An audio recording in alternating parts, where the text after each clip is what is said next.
Hello, Internet. I'm excited. And I must tell you, I'm excited because we got a Belarusian here on the other side. His name is Yuri Chupin. He told me his other name as well. It's in French, man. You people will think I use foul language if I say that.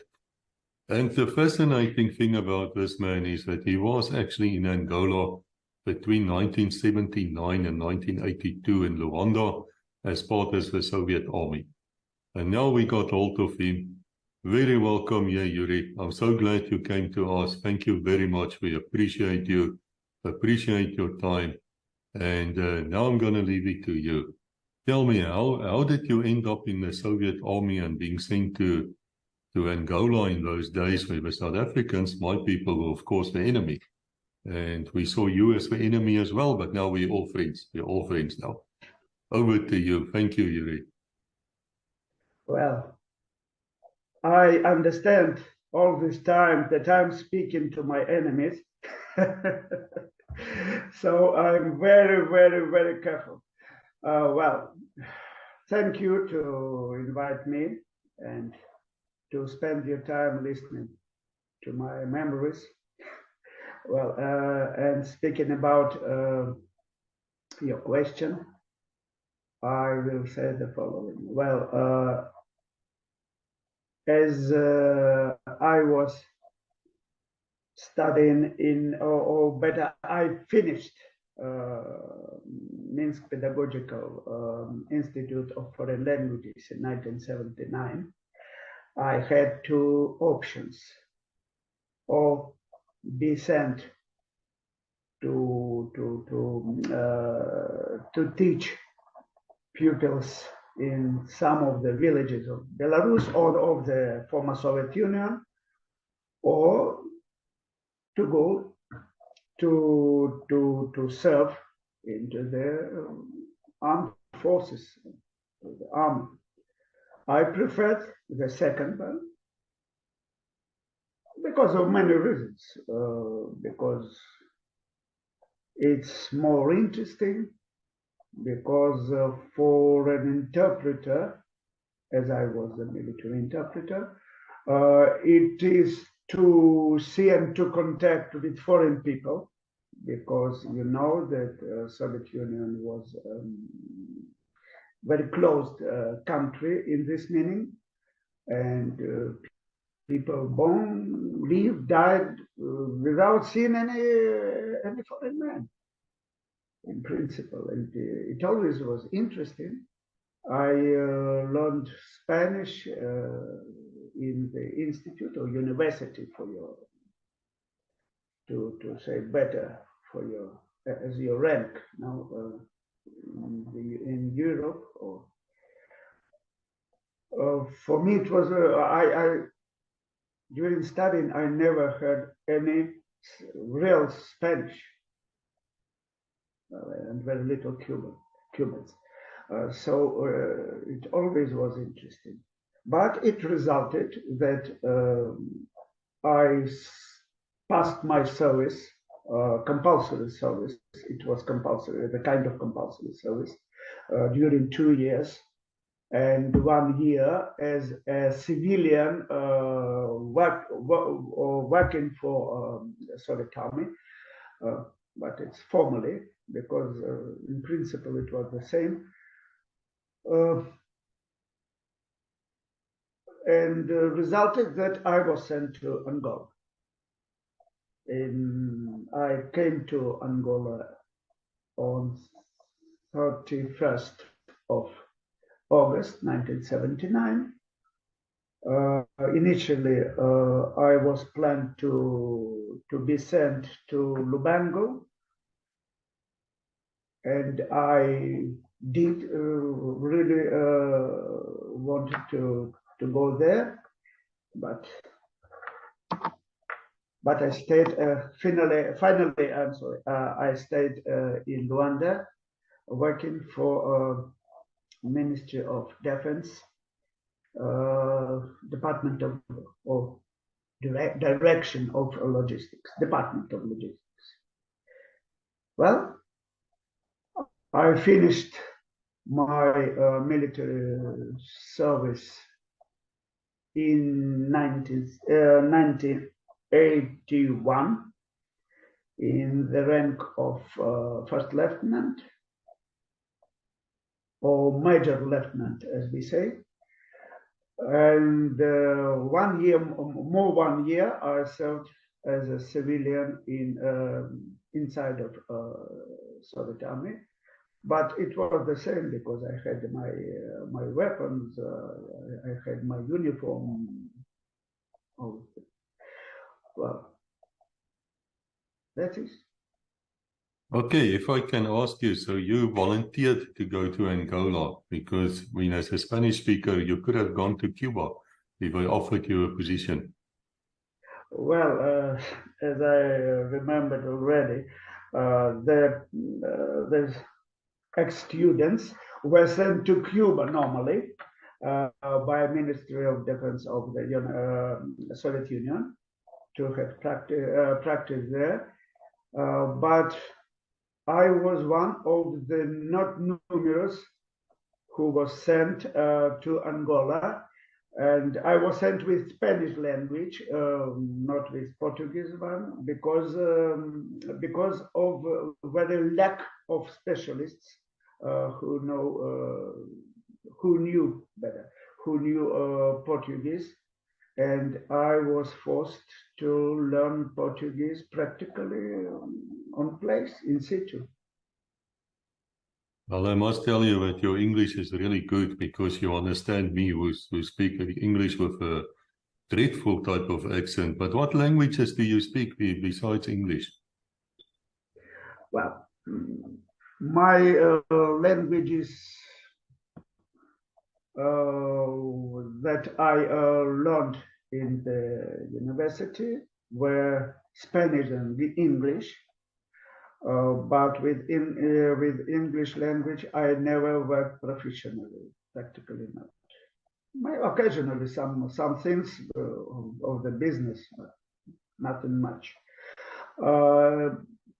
Spanish, well, Spanish I disinvolved afterwards in 1985 when I was sent to Cuba to work in the Ministry of Basic Industry. It was called so, as an interpreter as well. And Portuguese, after finishing some months of entering into the language, well, I was sent to Angola, practically without any base to speak and to work. It was difficult, but I managed it. Yeah, you did. But may I ask you, Yuri, how did you get to Luanda? How did you get to Angola? Was it by ship or by aircraft? It was by aircraft, civilian, not military. Normally as a tourist or as a businessman in civilian. we didn't wear uniform, much less the Soviet uniform. We never used it in Africa. So we came with other passengers normally. We were received there by our staff. They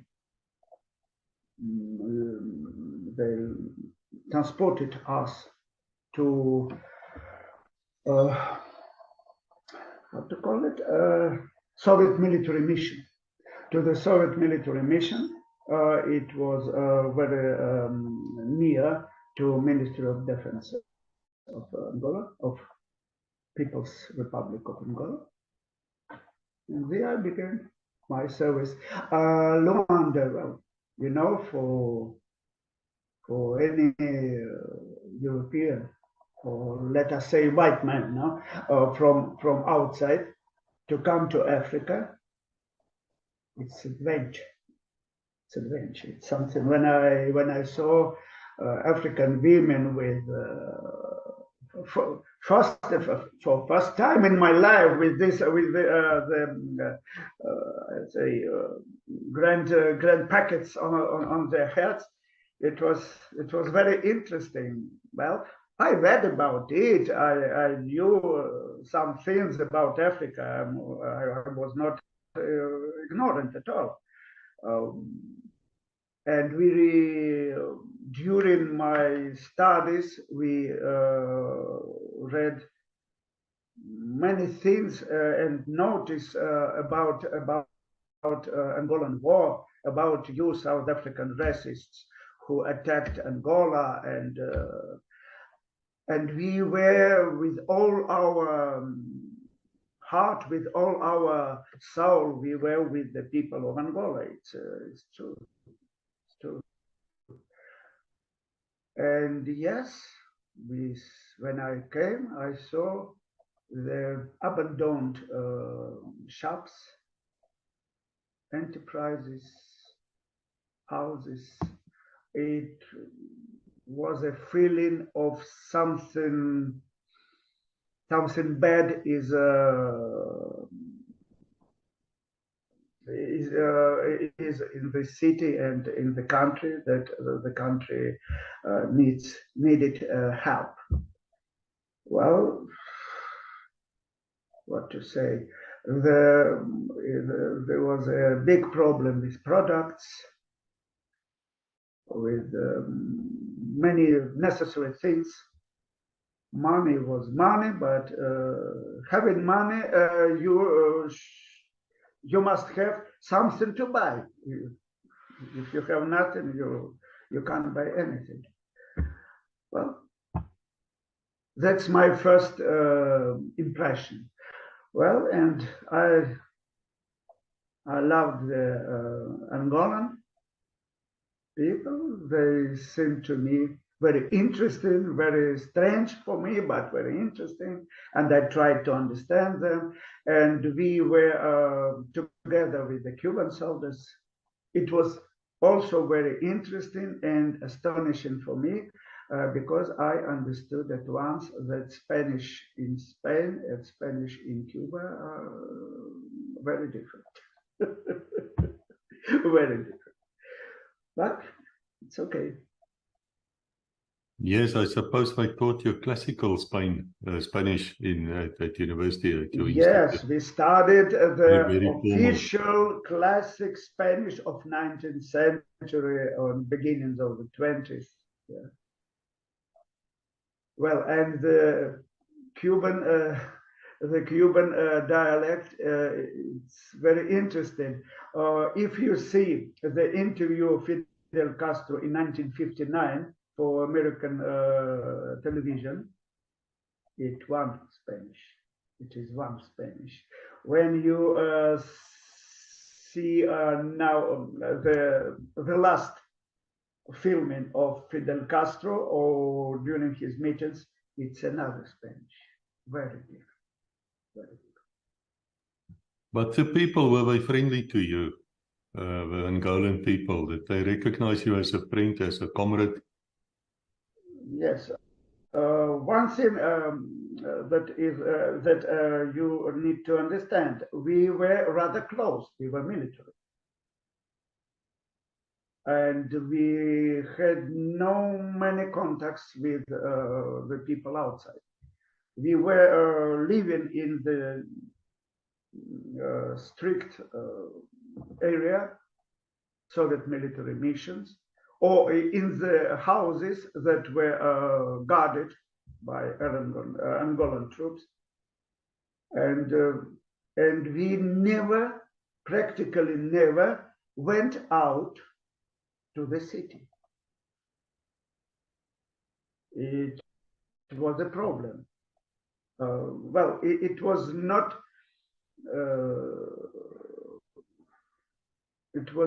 advised by our chiefs, and if they caught me in that time alone in the street, it would be a problem for me. Surely, because of danger. Well, in Luanda there were no military actions, but practically, but the how to say it.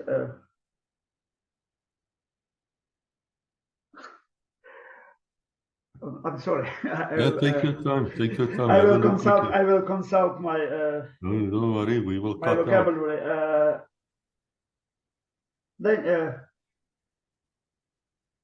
my safety. It was a question of my safety, and practically we contacted when it was very necessary with the civilian people. If not, normally we lived and worked with Angolan officers, soldiers, and it was no problem at all. Now I've heard that Cuban ones as well. Sorry? I heard that the Soviet army could drink quite a lot of vodka and things on occasion. Were there any such parties going on in Luanda? Well, it is your it is your revenge. I called you racist. You blamed me drinking vodka. Yes, we drank. Yes, we drank, as all military do in all the countries and all the armies of the world. Yes, sometimes we drank more than necessary, but there, I can say there were no big problems with officers or other militaries who drank a lot and might problems now to his friends and to his comrades now during my presence. Yeah, you know, as young people, everybody drank. I mean, let's be honest. I mean, we drank quite a bit of beer and other things as well. We called it brandewijn, cognac. I think that's how you translate what we used to drink with Coke. And if you really wanted to annoy somebody, you would drink whiskey with lemonade instead of water. But, you know, people did drink. It's not a problem. The point I'm trying to make is, were you people well provided with food and drinks and whatever you needed to do your job? For us, yes, because we were in a little, I'd say, the Soviet military mission was some kind of embassy now, some kind. It was the territory of Angola, but we lived restrictedly, and no Angolan officers entered freely this zone. No? And, as military unit, the strange person can't enter easily, no? Only with documents or some tasks, etc., etc. Yes. Now we had our shop. This shop was supplied directly from Soviet Union or from Spain, as I know. Maybe I'm wrong, but I think so. There were always vodka there. There were always whiskey there. No, not always. Sometimes it finished, but then it was. But products, normal products, yes, we bought there. Well, and in the city, there were very little range of products you could buy by money, by kwanza. Because there were the card system there, rations of products. And I know that the Angolan people, civilian Angolan people, didn't live very well those times. Because they suffered. As I said, in Luanda there were no military actions during my presence, for example. another from South Africans, well, excluding your bombing of Luanda one day, and by your aircrafts. What was the name of the aircraft? Not Mirage, but this with big wings.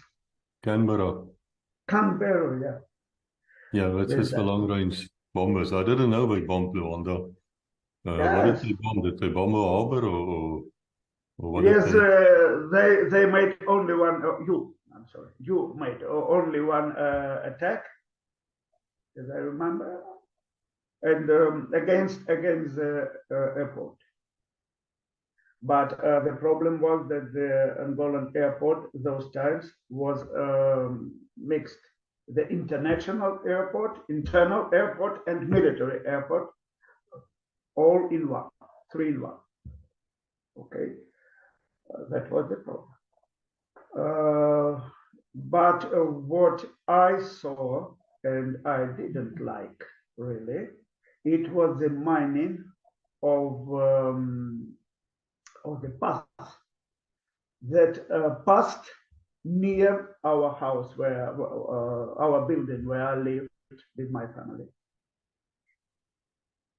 And this path was used by Angolan children, Angolan pupils, to go to school. And when we went out with my comrade, waiting for the car to gather us to go for service, we were smoked and see then a car and mine, self-made mine. I don't know who made it. I don't think it was a South African idea, but somebody made it. And I didn't like it at all. Children. I'm sure they were attacked by UNITA on Luanda. Maybe. Well, I would understand if they made it against me, okay. But against children. The Russians never went along this path. Only Angolan children. Well, it's okay. I'm sorry. Yeah, that's the problem when you use these IEDs or landmines. You know, you don't know what's gonna hit it, because it might be a bus full of children, it might be a military truck. You don't know. You take that chance. It's a horrible thing, these landmines and things. But the war was horrible. It was not. Forget. There's a lot of bad things happened in those days. Were you ever feeling threatened? Were you ever feeling that there's a chance that you might die? Frightened during the service or in the life? Yes, because of air attacks of your Mirage. When we were going from Kahama to the south, to Peu, I think. No, really. We were in a military column and were attacked by South African aircraft. Well, I can't say I was frightened. I was young and silly. And I didn't understand. I couldn't understand that somebody wants to kill me. Me? So good guy? I didn't understand it. I couldn't understand it.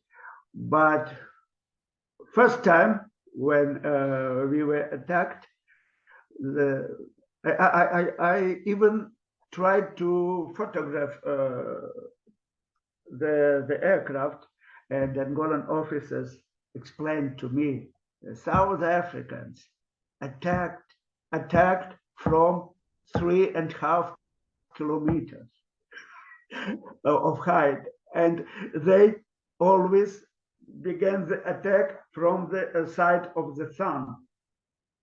You can't see them, but they see your lens of the photo camera. So it was the first experience, no, and well, but I remember the first time when I understood that you won't kill me, to kill me, and it was when was another attack. The aircraft didn't appear, but we were advised. We were with some general staff, with my general, and he said we were in our famous car, Volga car, that Angolans called blindado turístico. It was a car that seemed like combat vehicle. You know a Volga now as a car, the model. Yeah, well, big, a lot of iron. So now we were going in UAS, the famous UAS military vehicles, and when we received by radio the information that the South African aircrafts got air, and they are in 40 kilometers. Yes, 40 kilometers from us. It was some 15 minutes, 20 minutes. And General said, you to one of us, you to see from the right side, you I the left side, and you, Yuri, will look out from the rear window. It was it was so and very dirty. And that moment I understood that I can be easily shot and killed. Me, the famous good guy, in 20, how many years I had? 20, 24, 23. And it was a bad feeling. The most important was that I understood that I can't say anything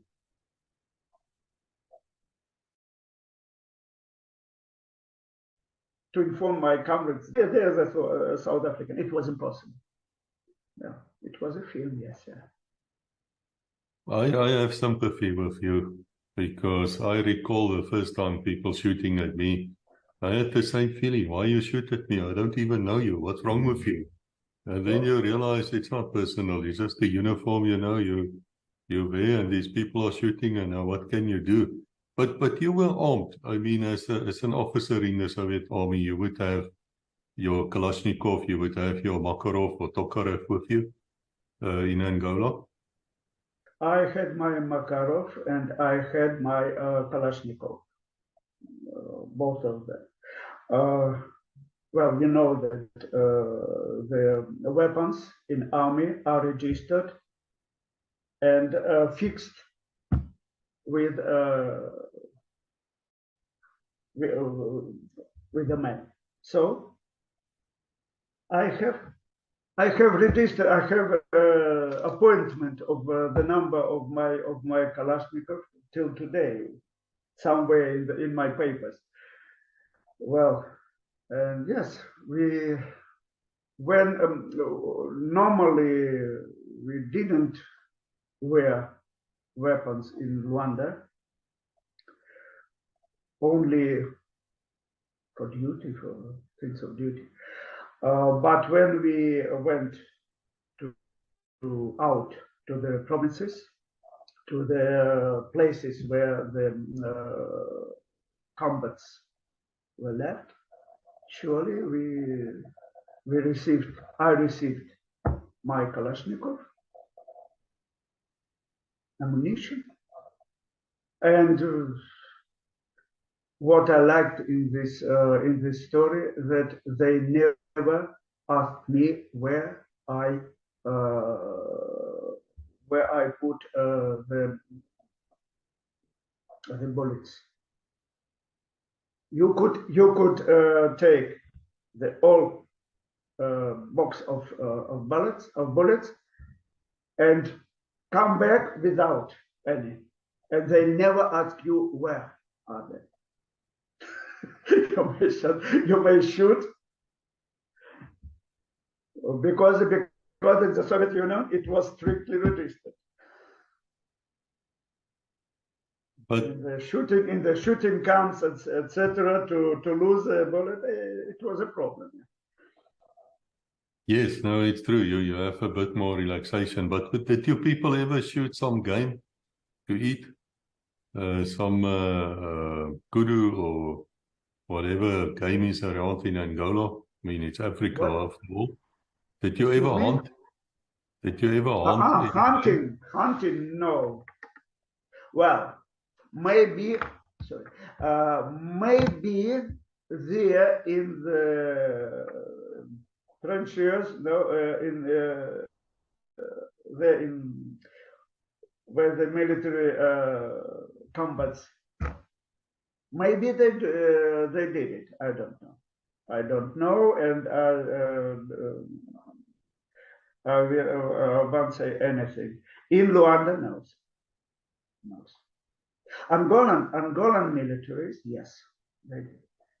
Angolan militaries, but we are not allowed also, because we had some restrictions that the Angolan people can do it, you not. So what will happen if a Soviet officer is captured or is going to be captured by the South Africans?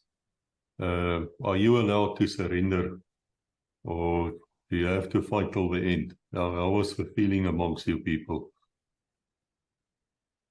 Well, in principle, I think I should shot my chief, my military chief, and then shot myself. Now, our military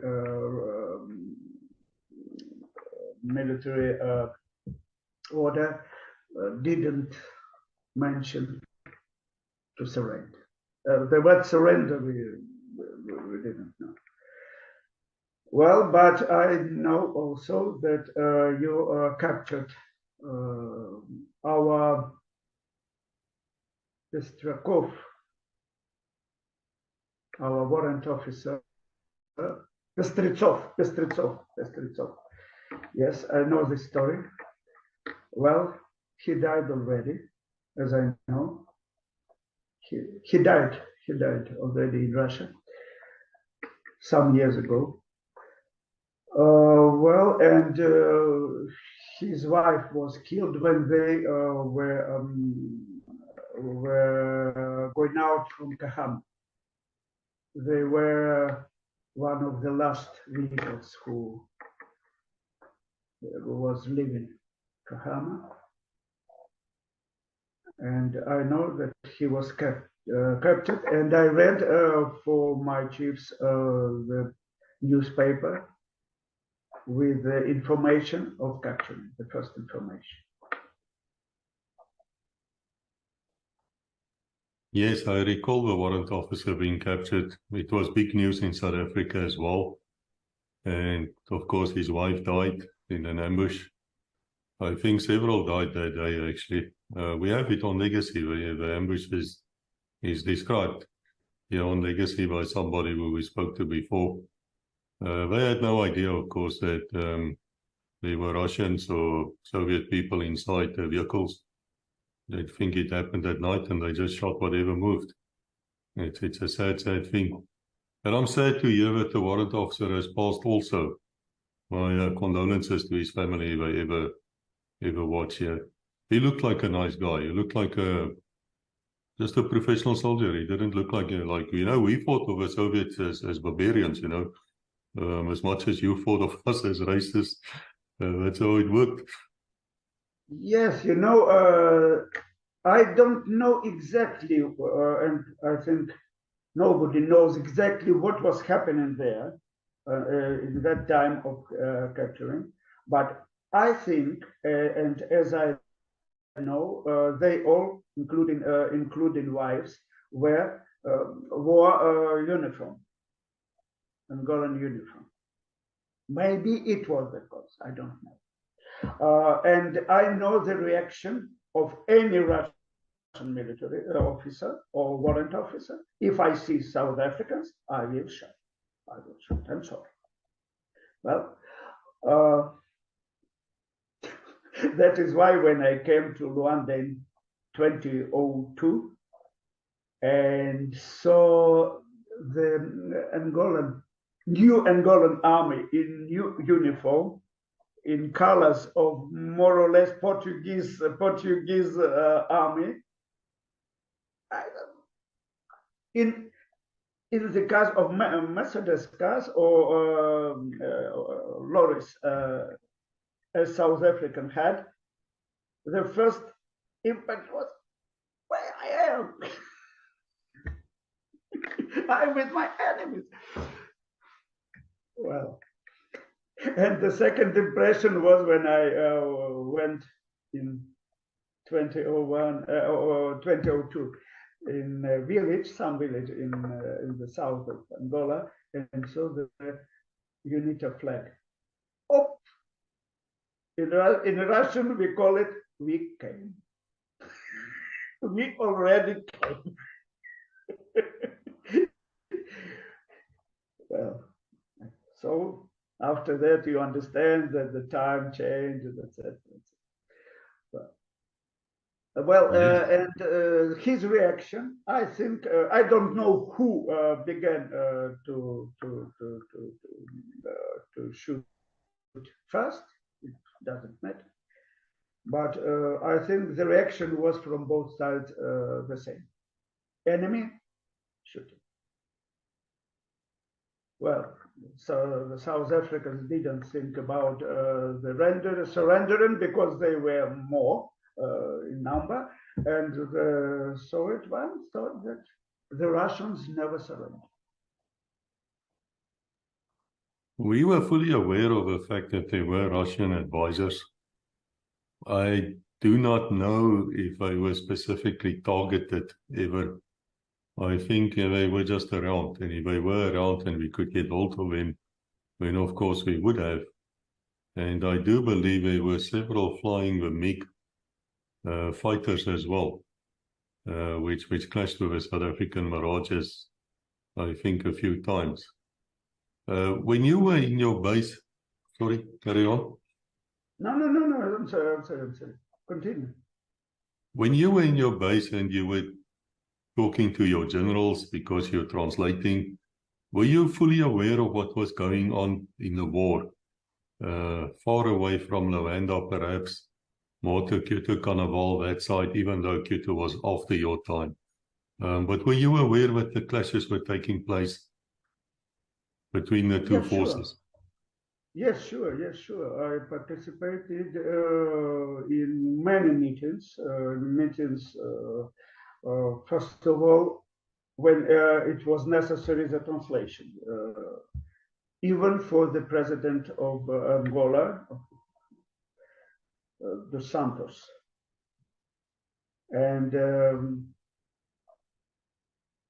sometimes with the Cuban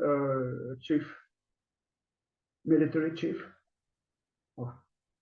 Well, during the commission or inspection, better, when it arrived after you had occupied Kahama city. Well, yes, I was military, and according to my work, I knew some secrets, some information from the from the battle camps. Yes, sure. That's true. But about aircrafts, I don't think our pilots participated in my period.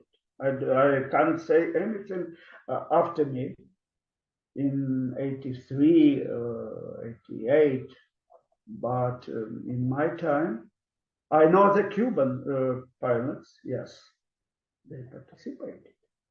Angolan pilots participated. But in my time, in the air forces of Angola, there were only advisors, Soviet advisors, to organize, to build the army of Angola. It was our task, the first task. The chiefs always repeated it. Or not participation, but to teach, to organize, to plan, to help when it is necessary. In principle, it was so. These are not only words. It was so.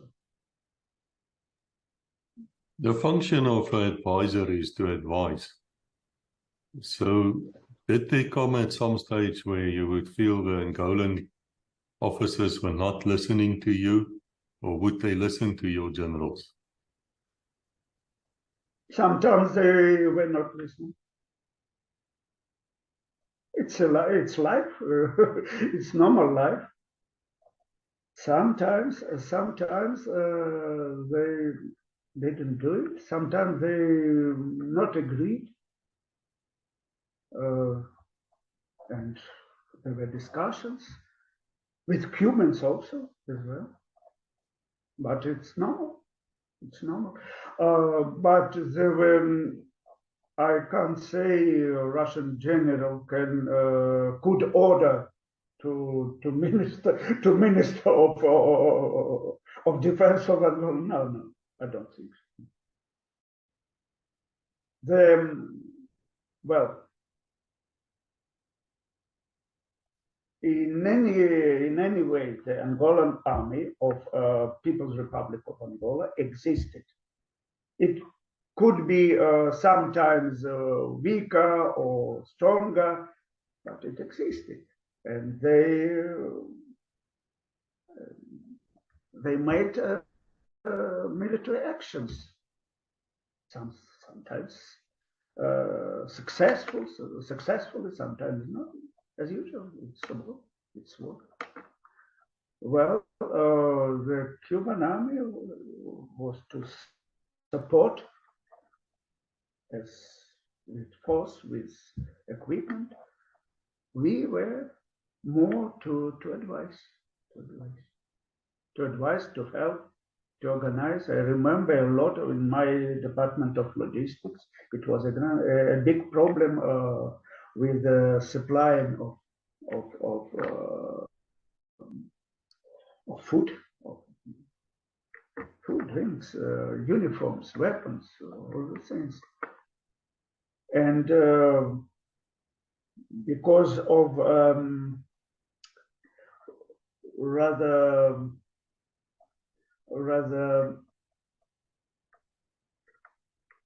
not very low level of education of Angolan military, and in those times, well, sometimes there were problems, but we were to help Angolan army to survive, to fight. Yes, that was our task, not to go into attack. No, we never used ranks. If you noticed,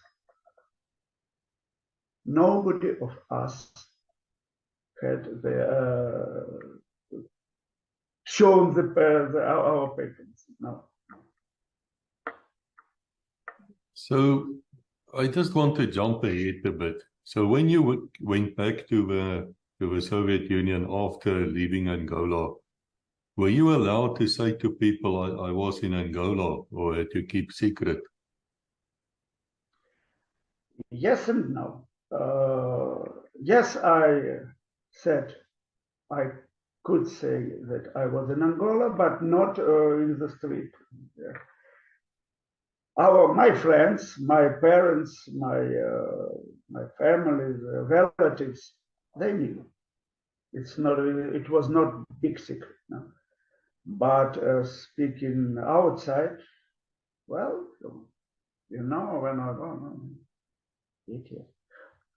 No, it was, but I know that after the perestroika and after the Soviet Union, some of our veterans had problems with it.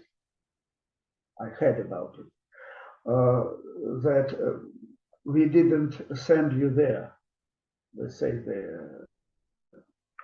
the offices or government offices. Well, I don't know. With me, it was never.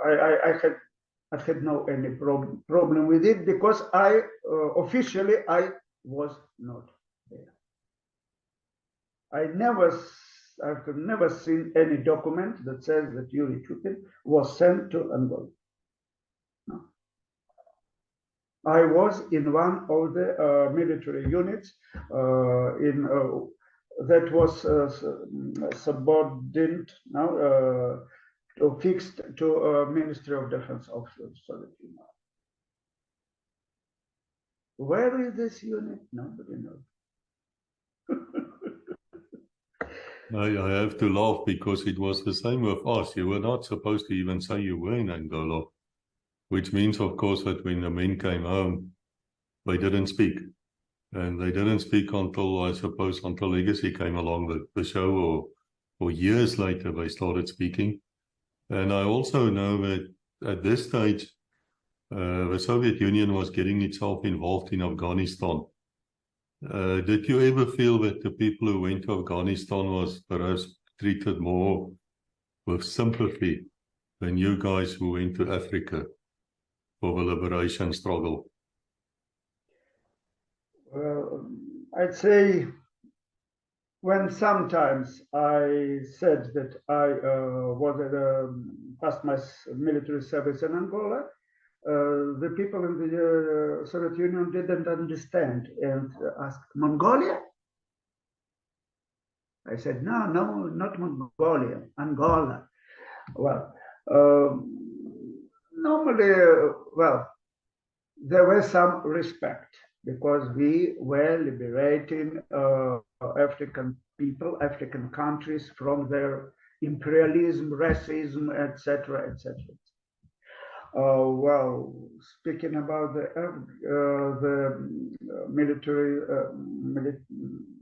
military men who came from Afghanistan, they had respect. They had their respect. Maybe not such respect that they deserve for this time. The problem is that their returning home coincided with the demolition of Soviet Union and Soviet system. That was the problem. In Belarus, it's a little different. We have our organization of veterans, etc., etc. But I'm not veteran because in my military registration there is no any mention of where I was. It's not a secret, but it's not officially also. Yeah, I would have thought that you people would have been classified under military intelligence, probably, GRU, this type of units, because that's where your advisors came from. And they had a dual function as political people as well. Which brings me to the question, did you ever had like a commissar or something like that in Angola with you, or is that just Hollywood? No, the commissars existed only during the World War II until 1943. After that, they became the political military man, and it was different already. In our times, well, there were political divisions, the political department, no? But they made their work, political work, explaining your crimes, explaining the crimes of imperialism, etc. And we listened, yes, sometimes believed. But in early 80s, it was already with some skepticism. But yeah, not they didn't have the leading role in, for example, in our military mission. No, they made their part of work. Education. That's it. I know your wife joined you at Luanda at some stage. Is this common practice for at that stage, that if you go overseas, you bring your wife with you? Not such common, but common. In the capital, in Luanda, where it was more or less safe, it was normal politics. We had where to live, we had food, we had the basic necessary things. And yes, my wife came in 1981 and was with me for 1 year, during 1 year. There in Luanda. I know wives and children. My son, first son, always was in Luanda. Very little, but veteran. Also veteran. Well, the problem was with food for him, because it was a lack of milk, of children's food. It was a problem, yes, a little problem. And in province, in some military regions, in the centers of them, some officers had their wives and children also. I don't know why the Ministry of Defense allowed it, but it was so. In the camp of battle, sure, they were not there, but from other side, we mentioned already the case of Pestritsov's wife and wife of another our officer who were killed. Yes, there's also a child missing. If I remember correctly, this is very long ago, but I remember a Russian child or Soviet child got lost during an attack. And as far as I know, that child is still missing, probably dead. I know the South African forces were searching for this child for quite a while, for a few days, trying to find it. But I don't think they ever found the child. Do you know anything about that? Can you remember? I don't know if what case we are speaking about. I remember better. I remember one case when our militaries of Mosammedis, one city near it, were on the road and were attacked by South Africans, and two persons, one one officer and a woman escaped.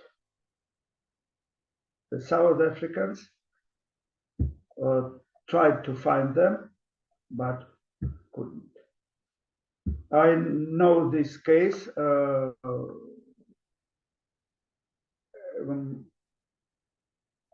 One officer told me he was in this column, and he told me this story. Well, another case was in Kahama, where I don't remember how many, 4 or more women. No, I don't remember. See, there were children there. Maybe yes. No, I'm not sure. They passed 400 kilometers walking and defended from the South African forces, because also UNITA and South African soldiers tried to find them, but they managed to come out. And yes, I listened. I heard it when I was there. And I remembered it because one of the generals said 400 kilometers. It's unbelievable. And then I read this story in YouTube from the first hand, now right hand, from one of these women. It was a very impressionant story. Well, and I know that in Kapanda,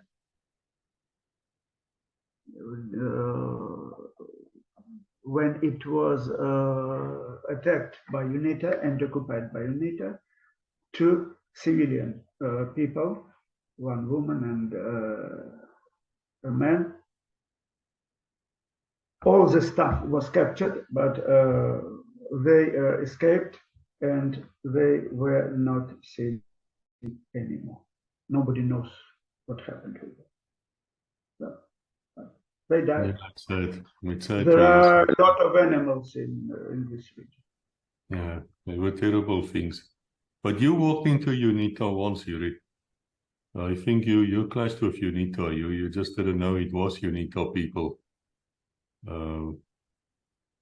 If I remember, as we spoke before. Sometimes it occurred that the Impala or Fapla people in the daylight became UNITA people at the night. You understand me, yes?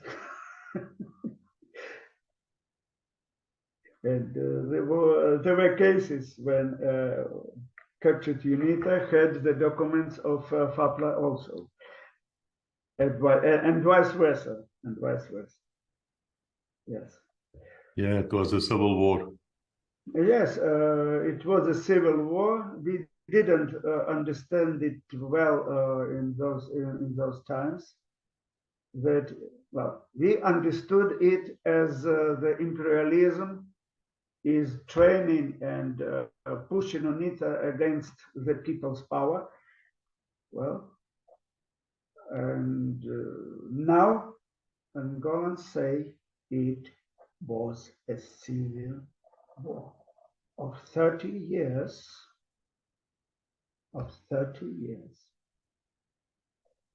And they,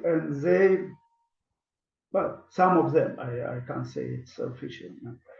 When I speak, some of them say, blame not only South Africa, but us also. Maybe they're right. I don't know. We want, well, as for me, I wanted the best.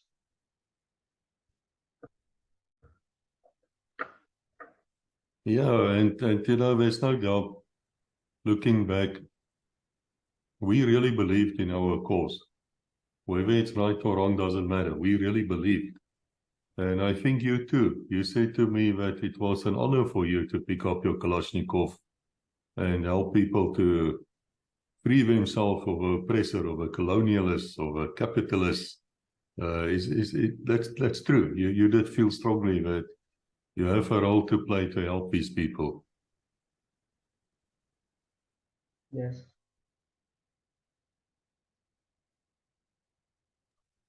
It was a question, I'm sorry. Was it a question? It was more a statement, but if you want to No. elaborate on it, because no, I you didn't get it. Yeah, you did say to me previously that you felt it, you have to take your Kalashnikov and go and help if people are oppressed. I mean, it's just the way you've grown up. I think all of us in the Soviet Union wanted to take Kalashnikov and go to help the oppression people to liberate from these South African racists, Rhodesian racists, don't know what kind of racism. Yes, it was it came out from the heart. And as I said, I wanted my best. I came to Angola not to gain money. I came to Angola not to kill South Africans or Portuguese or white people. No. I came to Angola to help the Angolan people. Because, well, I saw something that my political chiefs not always said me the truth to me. Because the life of Angolans in Angola were a little different and not always bad for some of the categories of people, educated people, that people could study in France, in Portugal, in the United States, I don't know where. I couldn't. And my friends also couldn't. Well, my Angolan friends had BMW cars, BMW 2000, good, wonderful green car. And he worked in the bank before the revolution. So it was not as they were slaves, as I understood. No? You to understand. No? In my eyes, before going to Angola, all black people were slaved under the repression of white people there, of Portuguese, of South Africans, etc. Wars. Okay. Well, the life showed that it was not much so, but I also saw that the life of native people is rather worse than of the Portuguese. Sometimes I saw as the native white, let's call them white Angolans. No? White Angolans, their behavior, I didn't like it. Even understanding that they were communist and they were on the side of MPLA. I saw some air of supremacy, yes. Well, and the Angolan people, in those times, they were afraid of white people. You asked what astonished me when I arrived. Know what? I'll say. I was wearing uniform with my Makarov, going I don't know where, I don't remember where, thinking about my task, etc. And I saw a poor old man, Angolan man, black man, on my way.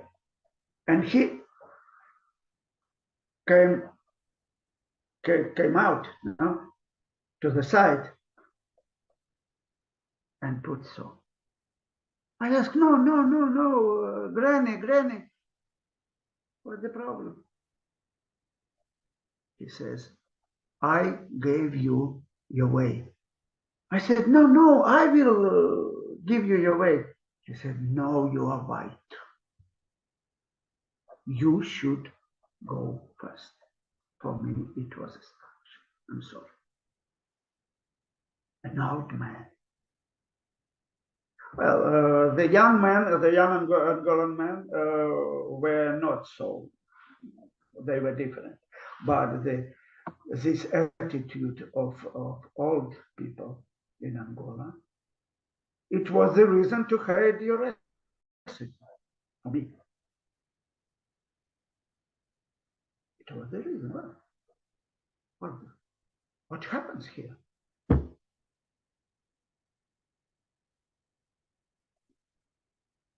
Well, and this supremacy, well, because we hadn't nothing of we hadn't anything of this kind in our history.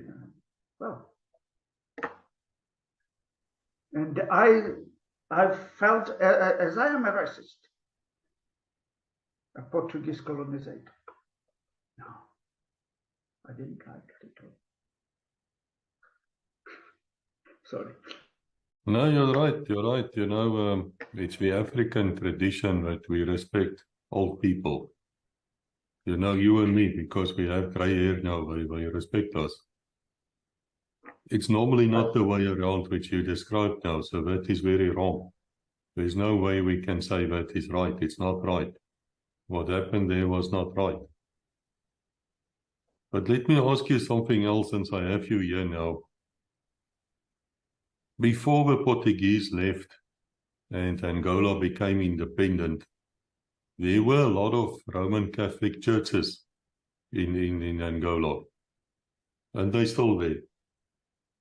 Did you notice anybody going to church ever in your time in Luanda?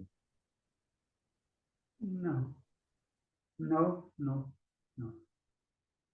Nothing of that. Well, maybe something happened, but no.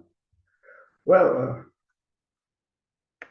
the regime was very strict because of the times of war. The DISA, so-called DISA, political service, now military service. Well, I never had contacts with these red berets. No, I had never contacts with them, but I noticed that the Angolan officers are afraid. And when we spoke, but I don't know any case of. I can't finish. Were you people ever briefed about the South African forces, or during the time that you were translating to the generals? I know you would have known basically where is what and what's going on, but how good was your intelligence? Well, our intelligence always was good. In Russia, in Soviet Union, and the Cuban intelligence also was very good. And Angolan intelligence was rather good. Now I participated in, or was presented more times during the interrogation of UNITA soldiers. But I don't remember any case of interrogation of South African military men. No. We knew about your movements. We knew about your military actions, the positions you occupied, the equipment you used, the ammunition you used, even the food rations, food boxes. I had one. I had one, Captain, from the aircraft written by Angola and a Cuban. I don't remember, but I take it with me. Well, and we eat it with my friends, officers, when we drink. We didn't like it. Our was better for times of war. I know that the South African forces did capture, of course, a lot of equipment, including food.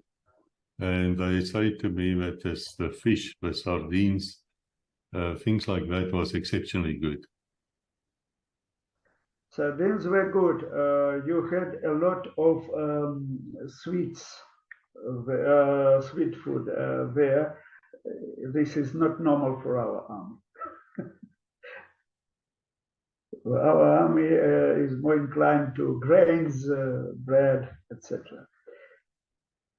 But it was interesting. It was. Don't forget, we were young, and all things were very interesting for us. Why did you leave, Yuri? Could you have stayed on longer, or did you feel I have to go home now? In Luanda? Yes. Why did you go home?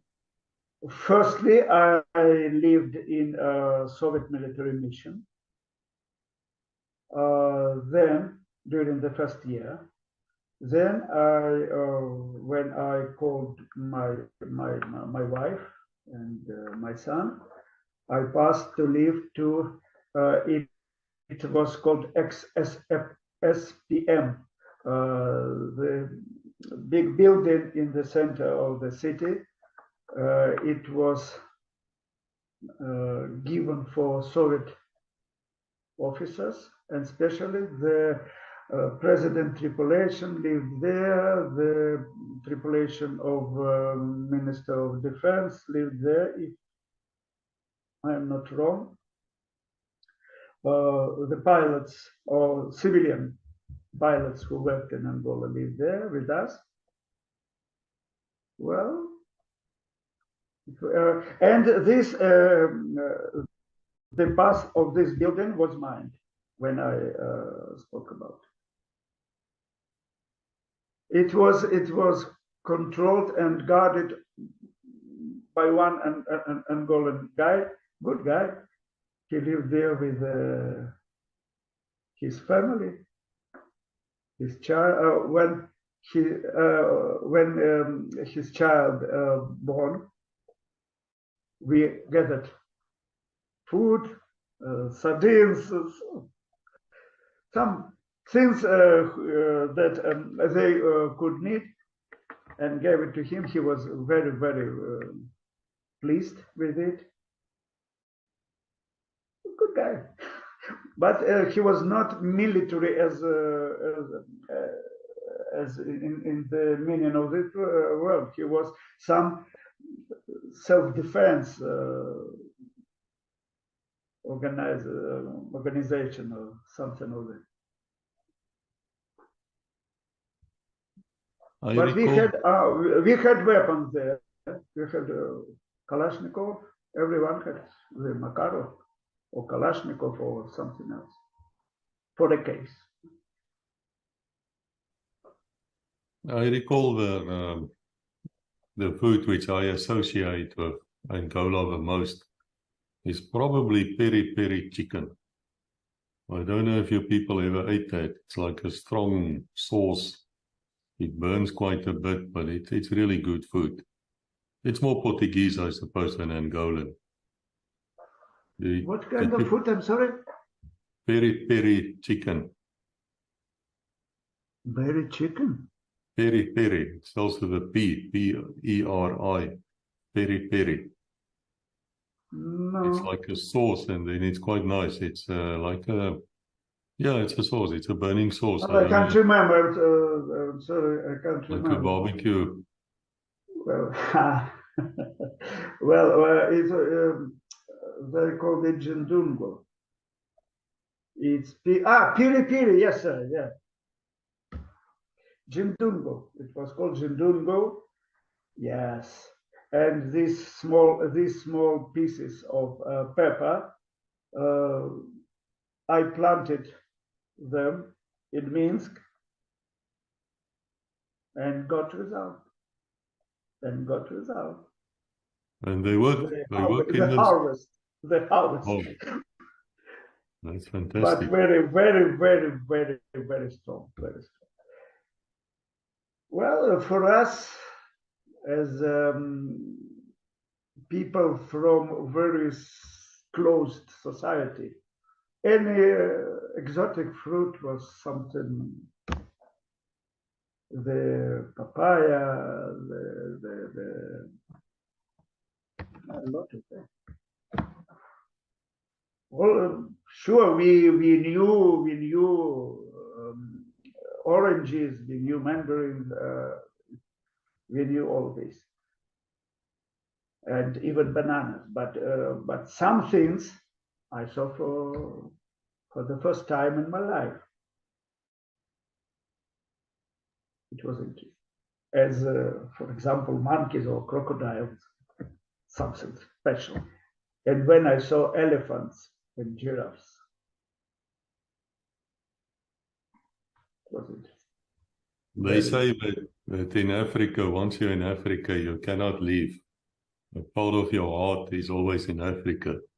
But you went back. You started working in Africa again, because that's how we got hold of you. You started working with ex-South African soldiers, and then they contacted me and they introduced you, and we say thank you to these people. We're glad to have you here with us. So you went back to Africa, but now the war is over and you're not a soldier anymore. Now what I will say. One day I said, and I believe it is true, a man who was in Angola once or will return one day, or will remember his stay in Angola for all his life. Understand?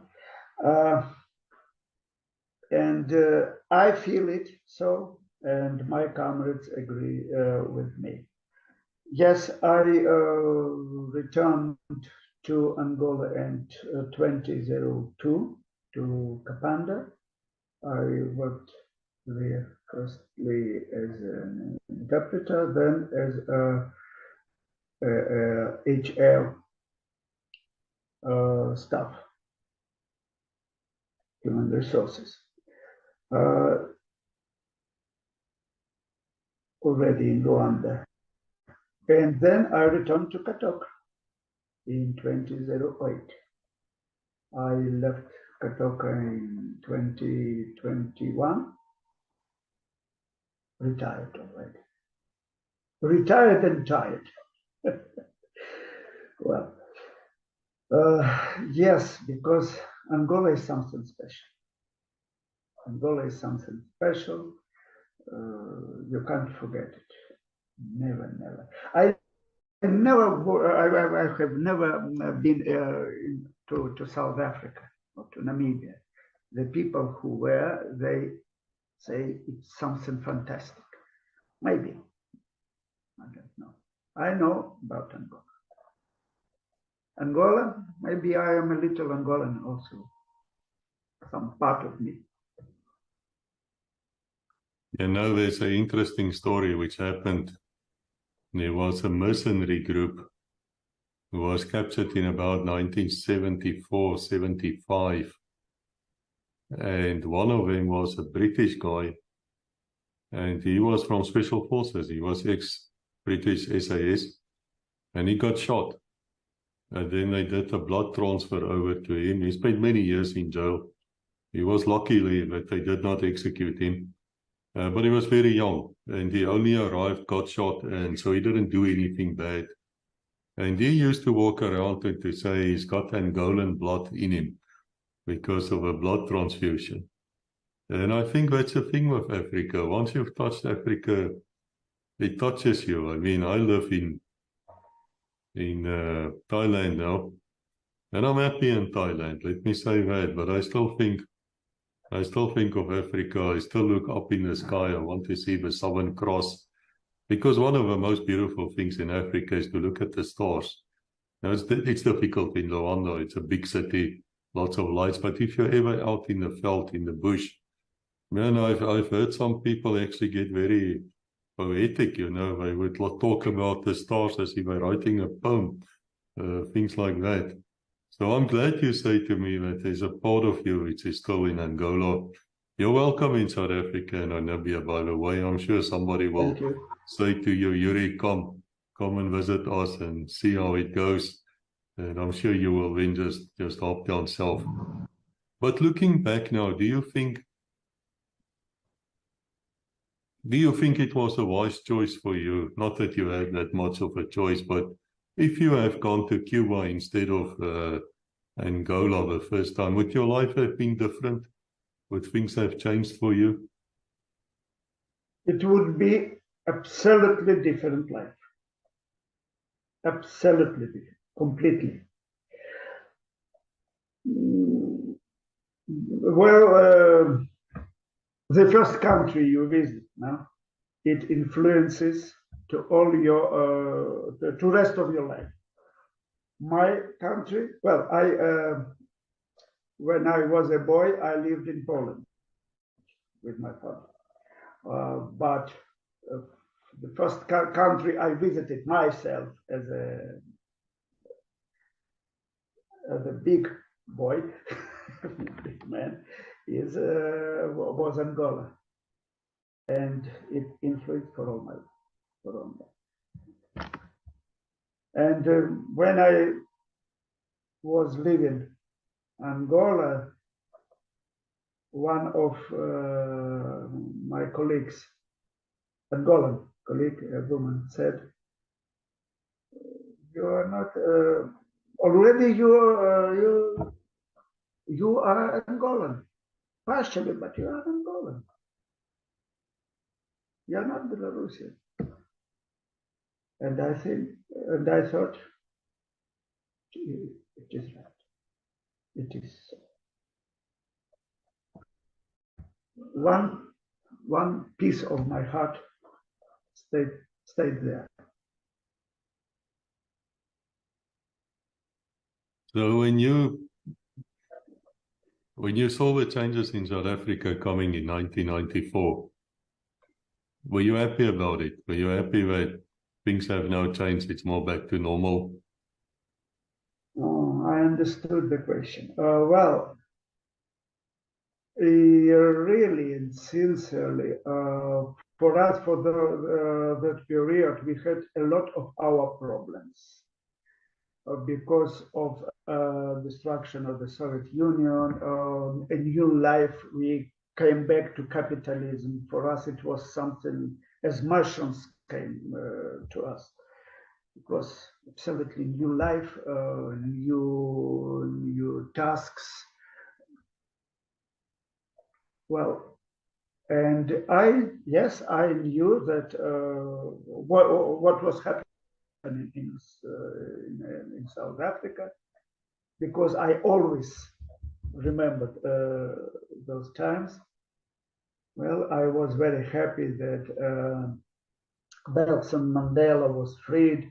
I was happy that what was his name of Namibia? Sam Nujoma. Sam Nujoma. I even had contacts with him. We lived in one building for some days when he was guerrilla. And I was impressed by this man, his influence, his behavior. And I thought, this is a leader. This is a leader. Big, intellectual. So he spoke to my general. I was translating. It was interesting, very interesting. It was when I translated English from English to Russian, and vice versa. Yes, I remember.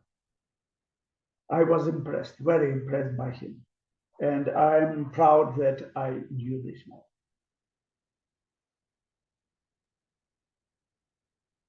It is often so that, the translators, they see more than what people think, because they look at both sides and they can pick up the small things. Yes, yes. And sometimes to say, you'd better don't say so. You will be understood wrongly. Going the wrong way. But do they listen if you say it's that? It's a part of my work. Yeah, because you then started working, as we explained, and you carried on as a translator. It's a fascinating job to do that. I mean, it's an ability to speak many languages. There's freedom in that. I mean, you have wider scope of knowledge. When I say the electrician who knows his work, it's easy to him to work. No, the life always gives you something interesting, no? to solve. With translation, it's the same. You never knows, because you live not your life.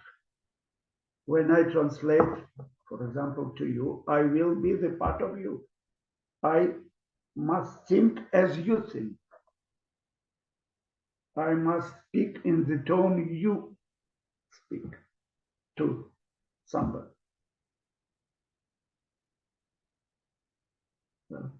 It's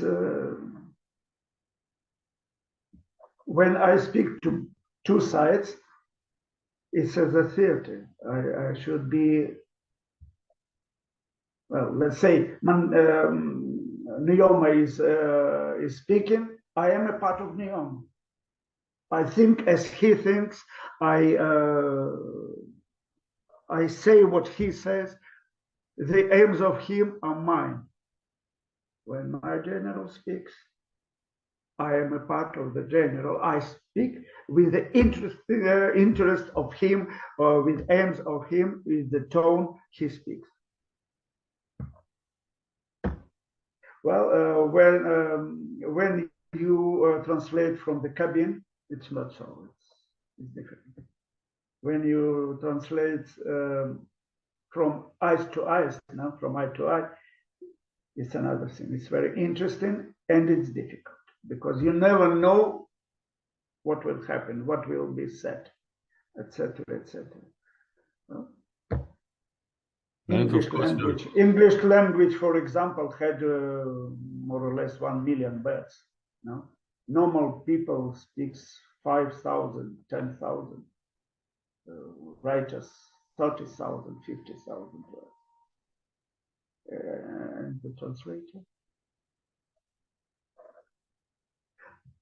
Well, sometimes I was forced to say to my engineers or colonels, the people there will hear not what you intelligent man will say, but what I, the stupid guy, will translate. So please speak slowly and in simple words. It helps very much. Well, I can think it's a tough job. I mean, you have to think very quickly to translate accurately.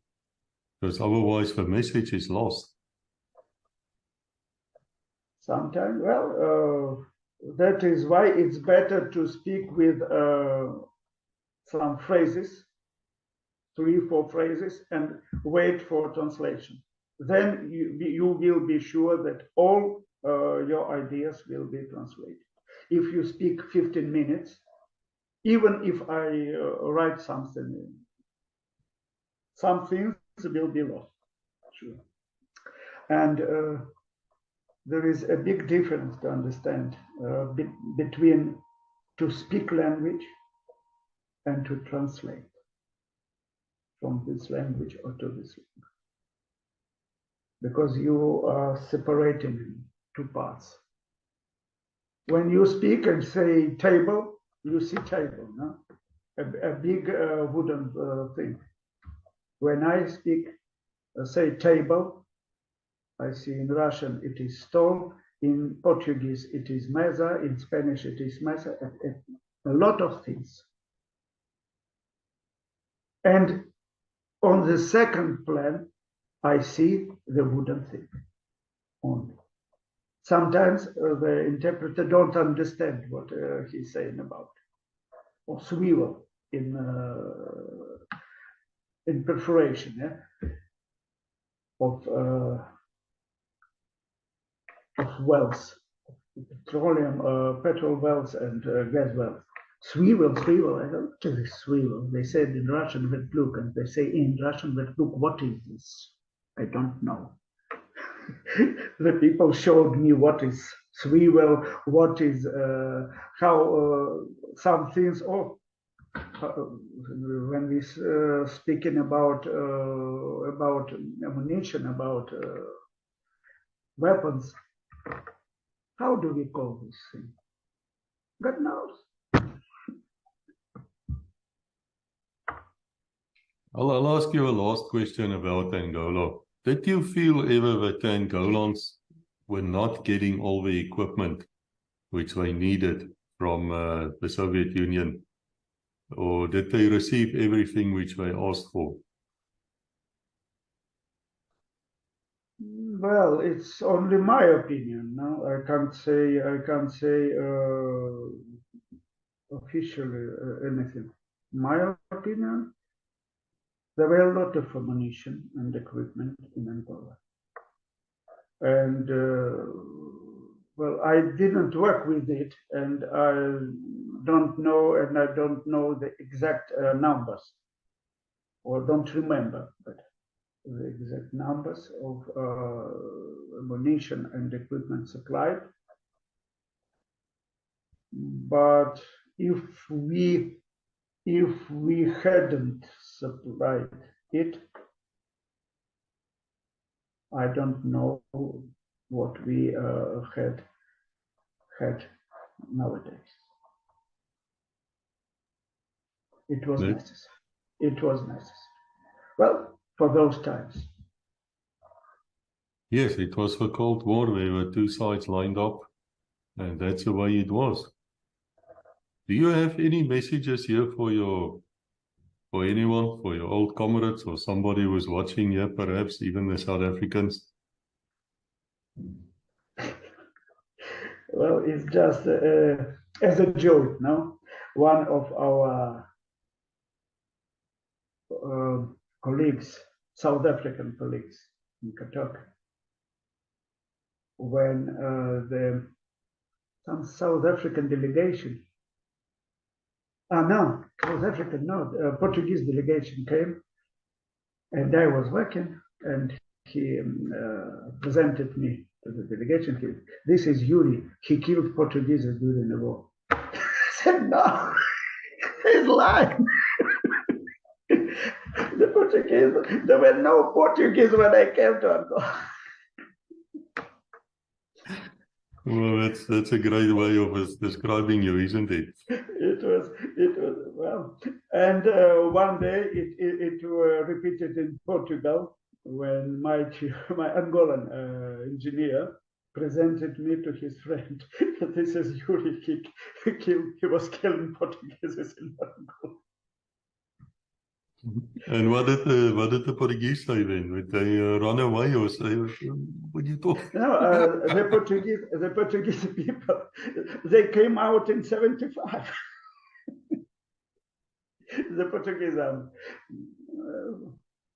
it was a joke, and there was one. His surname was Course, by the way. He was organizing some process, technical process in Católica. He always, when he saw me, he liked to say, "Yuri, it's a pity that I didn't shot you in Kahama." I said, "It's a pity that we didn't meet in Kahama. I would shot you." I said, "Nobody knows. Nobody knows." It was yes, it was very interesting, and it was I was astonished when I saw South Africans in Angola, the veterans of the war in Angola, and we spoke. We were side by side working and drinking. It was good. The times passed, the times changed.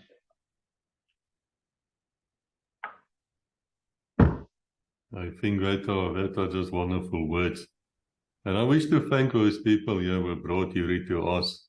I'm not going to mention your names because you asked me not to. But, thank you for that. Thank you for bringing this wonderful fellow. We'll forgive him for all the bad things he said about us, racist things like that. Just joking, Yuri. In fact, there were a lot of racists in South Africa at that time, but a lot of the people were actually not that racist, thinking back. We were fighting communism. We really believed we were going to be overrun and made into communists, and we just decided we're never going to do it. And if we have to fight, let's go and fight in somebody else's country. But all hell was breaking loose inside the country as well, I must say. It was always a losing fight, if you ask me. And we knew that. I think deep down we probably knew that. I did certainly, and yet we kept on. There were no alternatives until the alternatives came. But let's not talk politics here, in Legacy. We refuse to talk politics, COVID, or anything else. For you listening here, if you have any questions, please leave it for Yuri. Do not ask us about the current troubles which is happening in his part of the world. He's not going to answer you on that. Just keep your questions towards, what happened in Angola, if you don't mind that. And so until we meet again, all of you, God bless. I would like.